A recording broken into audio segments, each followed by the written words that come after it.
Well, panic buying, it's not really the only problem being triggered by coronavirus fears. COVID-19 is also raising anxiety levels among children. One leading child psychologist, Clare Rowe, says she's seeing kids almost daily with coronavirus fears, and Claire joins us now.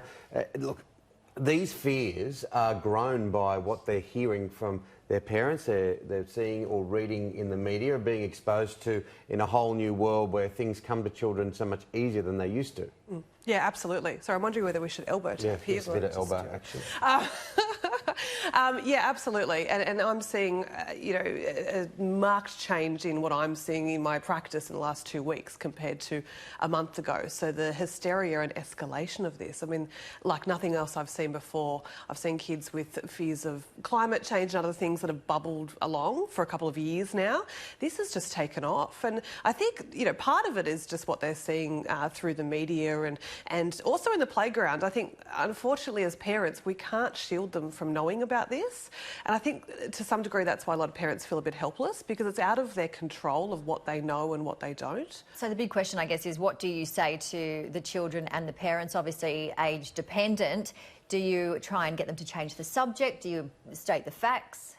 Yeah, I think because I have to acknowledge that most kids know about this. I mean, 6, 7-year-olds, are all kind of half joking about it on the playground, but then you've got those warriors who are really taking it on. So I think I'm advising parents to actually get in there a little bit earlier and say, look, there's this thing going around, the coronavirus, what do you know?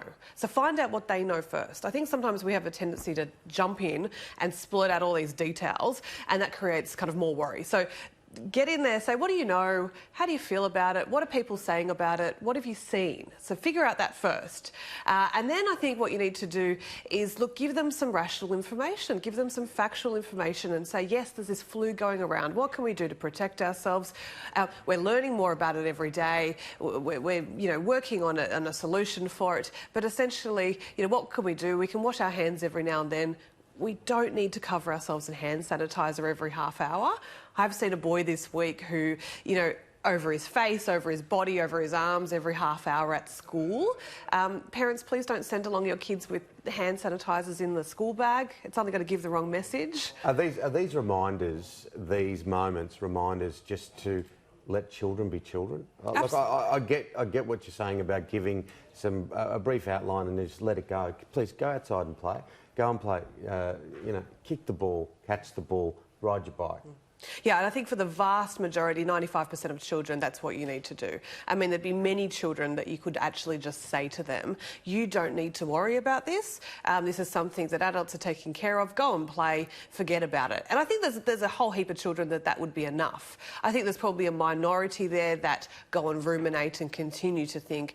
And for those children, you probably need to sit them down and have a little bit more of a factual discussion, just about kind of the realities of the situation here. Because the realities of the actual coronavirus are completely disproportionate to the behaviour that these kids are seeing on TV. I mean, I was only thinking this morning that we've got, Australia has heralded this great place that supported each other in bushfires 2 weeks ago, that we all came together, and now children are seeing panic. It's each for your own. It's this selfish kind of world, and let's go fisticuffs in the supermarket. I know, right? And yeah, you've got to look at some of the kids that perhaps are not talking about it as well, because they could perhaps be the deep thinkers and the worriers as well. So it's just kind of watching out for those children, and also for the parents. What if you have an anxious parent? What advice would you give them? Yeah, so first of all, I mean, with the kids who aren't talking about it, I think if you've got one of those highly strung, cautious,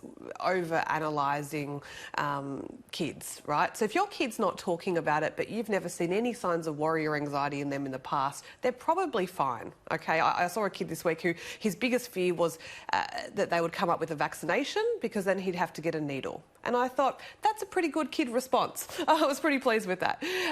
So I think if you've got one of those anxious kids, whether you should get in there and start talking to them. Otherwise, leave it alone. And anxious parents, I mean, I think you need to have some type of insight and reflection on your own anxiety. Shield it from your kids. If you need to talk to someone or get help with it, fine. But let's be aware of it and have some insight and not pass it on. So you've got to take good out of everything, don't you? And I think that these also remind us, we mentioned before the whole idea of letting kids be kids, but also let's lead by example. As adults, let's lead by example. What we saw in those supermarkets was most unfortunate, and the fact that it can just spread everywhere, this awful sort of social Darwinism of, you know, all for me and no one else, it's such a bad message to kids of the world. Yeah, absolutely. I mean, as I said, the complete opposite, I think, of where we were a couple of weeks ago in praising everyone for coming together and helping each other and the selflessness of it all. I just feel like we've done a complete... Is this the same country that the world is seeing now? This is ludicrous. And I'm worried about the message that gives kids. It's telling them to panic. I mean, kids are walking down supermarket aisles, just the fact that there are empty shelves, and you would have a kid, sure, that was prone to anxiety say, Mum, what's going on? You know, the other kids, sure, will laugh at it, but there will be the kids who take this on very seriously. And just quickly, switching topics, a lot of parents are raising concerns about a new media app called TikTok. What are your thoughts on that? Yeah, TikTok's actually been around for a while. It was formerly called Musical.ly, so I don't know if parents are aware of that. It was actually two apps that combined. Parents come to me and I think that they just think it's a bit of a safer app for kids these days, and essentially it is still a public domain. We've still got adults, you know, getting onto these sites, and kids are exposed to information they shouldn't be. Alrighty. Thank you so much. Yeah, appreciate you coming in today.